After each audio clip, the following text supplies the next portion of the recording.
Welcome back everyone to Pontos Fathom Hobbies. This is our game playthrough of Gale Force 9 Dune board game. We are on turn 3 in the game. We'll do a quick recap of the last turn and we'll get on to turn 3. Just a quick shout out here, Dune Revenant, the fan fiction classic in hardcover.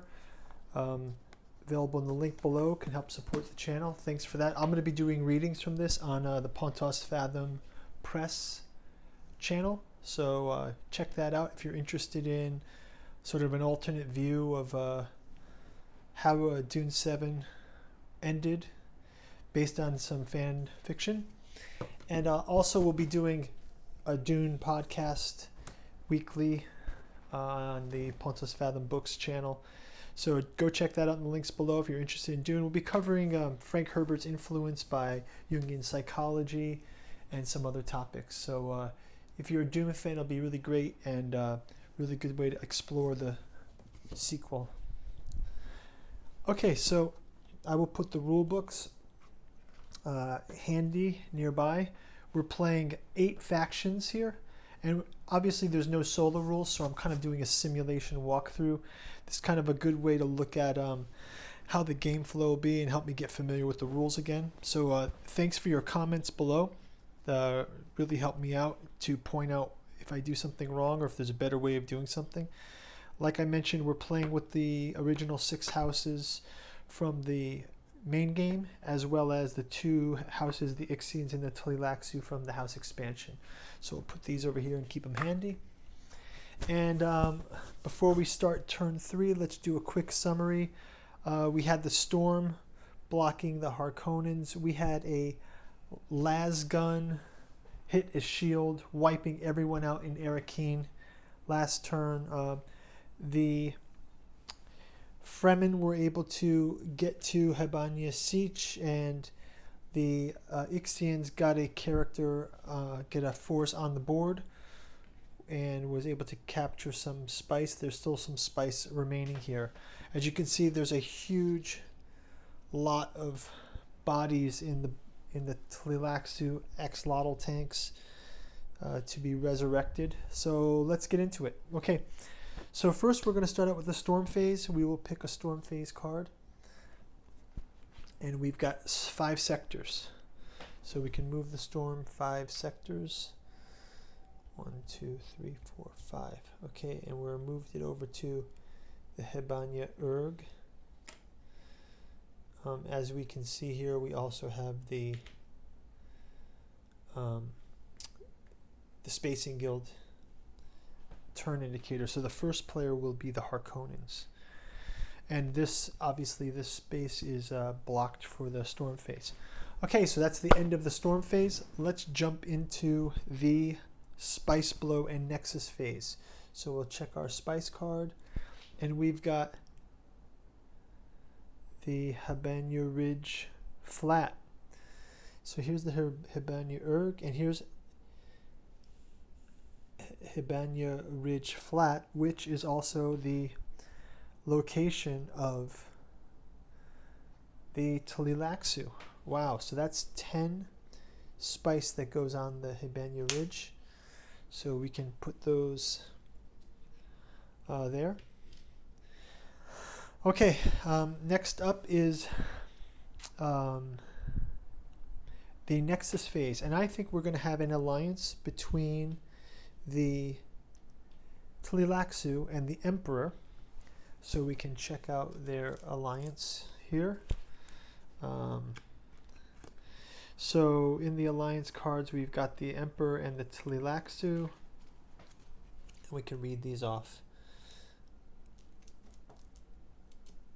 So for the Emperor, so for the Tleilaxu, they're allied with the Emperor. So their alliance card says, while the Emperor is your ally, he may share his great wealth with you, paying spice directly to the spice bank for the revival of up to 3 extra of your forces if possible, for a total of 6 during each phase from the Tleilaxu tanks. So this is a great benefit from the Emperor. Since the Tleilaxu tanks are ours, though, it's not such a big deal. but from the Tleilaxu alliance, while the Tleilaxu is your ally, you may revive your forces and leaders at half price. So this is great for the Emperor, as he lost a number of forces in the Sardaukar attack on Arakeen that ended up in a atomics explosion. So this is a great alliance to start out with. Okay, so let's go on to the Chom charity phase. Let me just see if anyone is really low on spice. I don't think anyone is that low on spice, so no, we're okay. So that's the case. Oh, one other thing is we are playing by the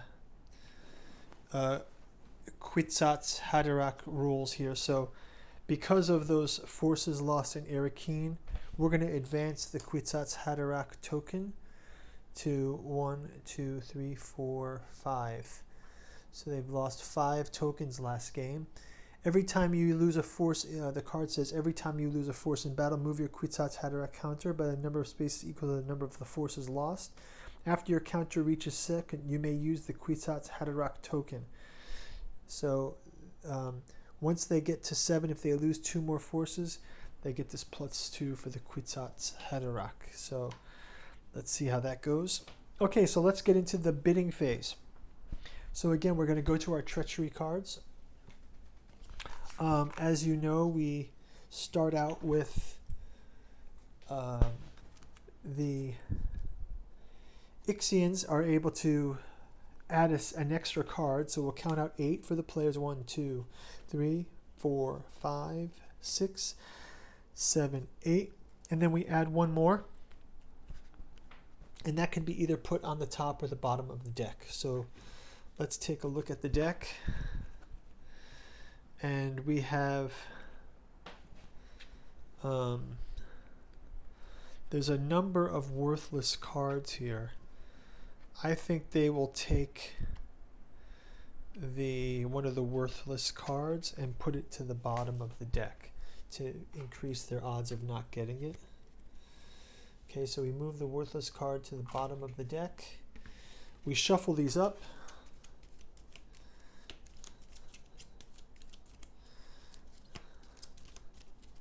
Okay, and then we're going to place them out. 1, 2, 3, 4, 5, 6, 7, 8. And then we're going to start going around by bidding by Harkonnen first. So the Harkonnens will, they have, let's say they'll bid 1 on these. I'm just going to kind of, again, just simulate through on this. The Harkonnens will take a card.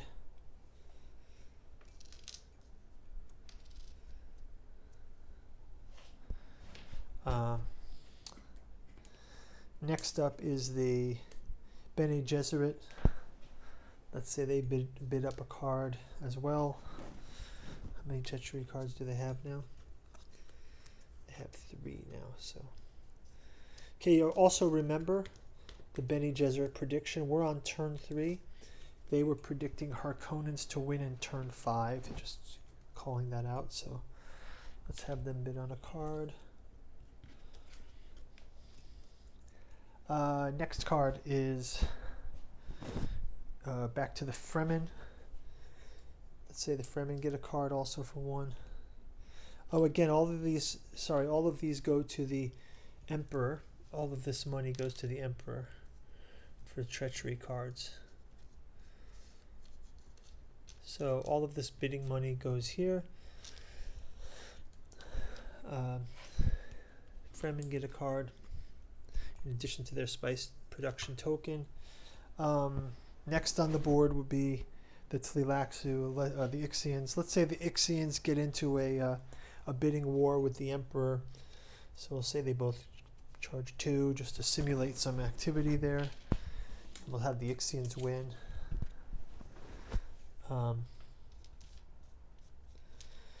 Let's go around the board again to the Imperial forces. They'll also win 1. Oh, so these get to keep here. So that's fine. They win 1. Next around the board is the Atreides. They will also get in for a card.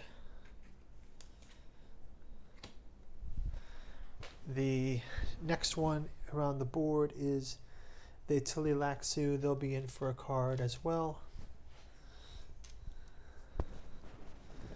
And finally, back around to the Spacing Guild, who can also get a card. Okay, so let's review everybody's cards here. Let's check out what's going on. Or maybe we could do it by the action turn. Let's do it by activity turn. Okay, so we'll do that next in the activity turn. So we've moved, we've gone from the Storm phase, the Spice Blow phase, and now we are in the Chom Charity phase. Actually, the Spacing Guild is going to call Chom Charity.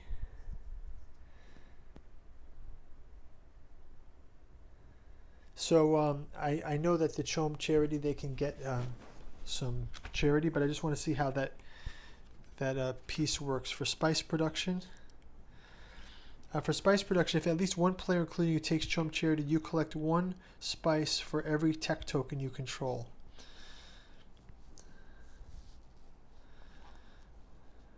So they get 1 token for that as well. Okay, so Spacing Guild is going to be able to get, and then let's just read the, I've never done the Chom Charity here before, so let's just see how it works.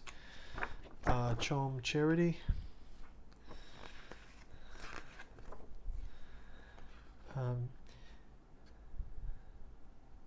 Right, so they call Chom. They can bring their total up to 2. And the Fremen can gain 1 for their. So that's the case. So we've got a Chom Charity case. And then this is 1 that sits on this spice production here. Next, we have moving into the bidding phase. Oh, we did the bidding phase already, sorry. We're doing the revival phase now. I just did those 2 out of order, that's fine. Bidding phase, now we're doing the revival phase. Okay, so first of all, in the Emperor, he has a number of Sardaukar that that were killed. So for the revival phase, he can revive 1 force. So 1 force from the Emperor is revived. We can put it here in Arakeen where he was. And 2 forces for the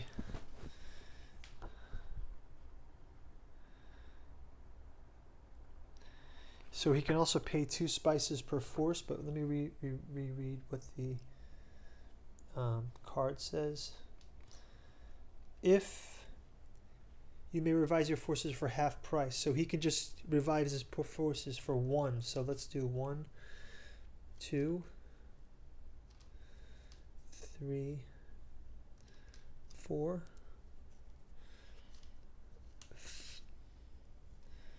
We're going to give this here, that one here, and now he can get his 4 additional Sardaukar released on Arakeen. Okay, and now next is revival phase will be the Atreides, who will also be able to revive 2 forces, and they have considerably less cash, so they're going to fight again, but they will revive another one for 2.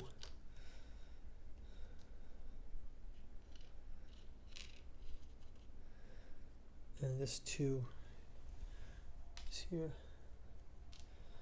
So they have 3 forces revived. And it's looking like a battle phase is going to happen between them. Yeah, and so any other revival forces? Oh, the Harkonnens. I don't think they're in a good position to revive. So they are not reviving right now. So let's end the revival phase and let's move into the move and combat phase. I think that the Fremen will move into this space and also combat with the Ixians. And then there's some of this here. And we'll also beam. Let's see who else is going to beam. So we'll have another Bene Gesserit beam down here. And then, so that's going to cost them. This goes to the Spacing Guild. Next is the Ixians are fine. The Tleilaxu, maybe they will also beam in other troops here.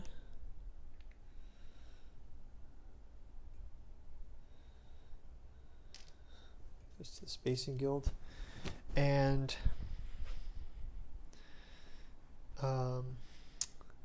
the Spacing Guild also has a number of troops already beamed in, so let's keep them.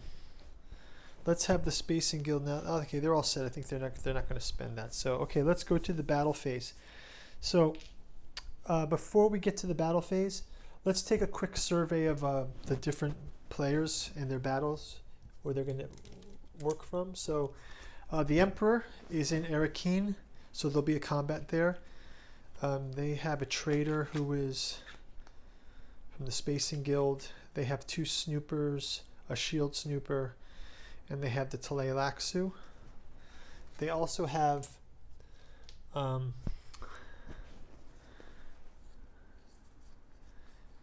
captain Armansham. So he's a 5. Maybe they'll go with him for the battle. The next one is Atreides. They have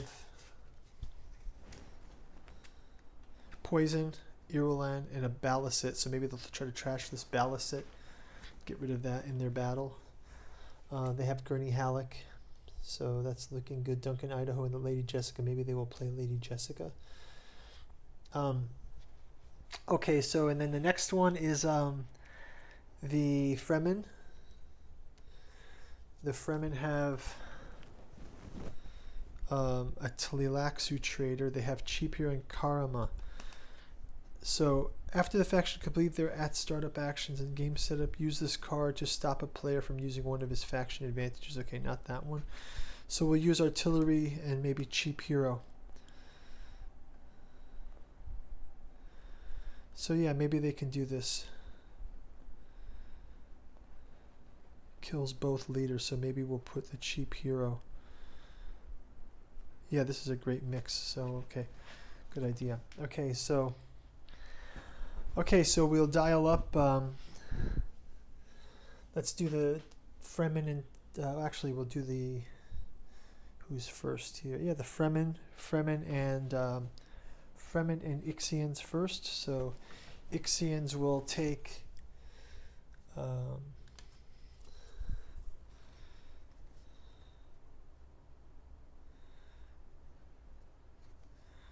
their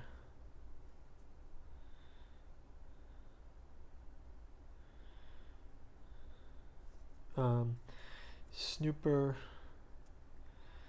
and a Gom Jabbar. They'll use these 2. And they'll use their captain. And they're going to just use a force of 1 since they only have 1. And they have a Gom Jabbar. Okay, and the Fremen, we're going to use a substitute hero, Cheap Hero, and use this artillery weapon with a force of 2. And they're going to use Cheap Hero, so they don't need a hero here.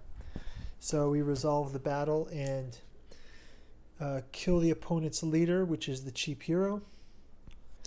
Protect from poison, but no, this is not poison. This is part of the battle plan. It's kill the leader. So they have this leader done, and we lose 2 forces. Oh, I should have left 1 force there. It's okay. I do lose 2 forces, so I messed that one up. Okay, so these are all in the body banks. And Fremen win technically. They keep their card, but I should have left that at 1. Would have been the better move. Okay, so lessons learned. Okay, next is Cheap Hero goes out. Next is the same old fight. The Imperial forces versus the Lady Jessica will be the character here, and she will put a 3 here, and they will play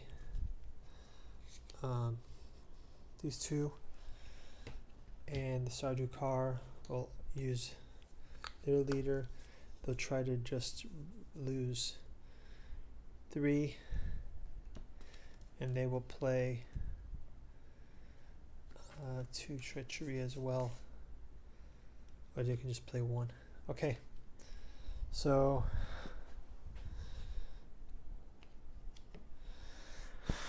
okay, we have a worthless ballast set. We have a kill the opponent's leader before the battle is resolved. You may keep this card to win if you win the battle. We can throw out the ballast set. We throw the leader in the tank.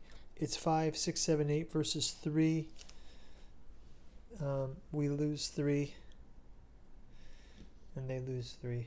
So actually they are in the lead here. So we turn this to the Atreides pile. Keep the Lady Jessica. This is discarded. Okay, so the battle phase is completed. We will go to the spice harvest phase. So there's no one here to collect this spice, so it stays. And there's 2, 4, 6, 8, 10. So they are able to collect all this spice, the Ixians. So they're doing quite well over here. So the Ixians are collecting spice. Okay, so Mentat pause phase. Mentat pause phase. We have Harkonnens with 1. The Fremen with 2. We have the Emperor with 1. The Alliance with 1.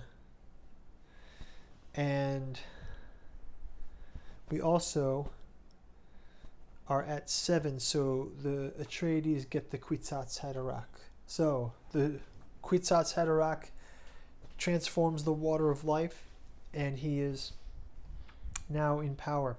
So that's going to do it for turn 3. Thanks a lot, everyone, for commenting, helping me with the rules.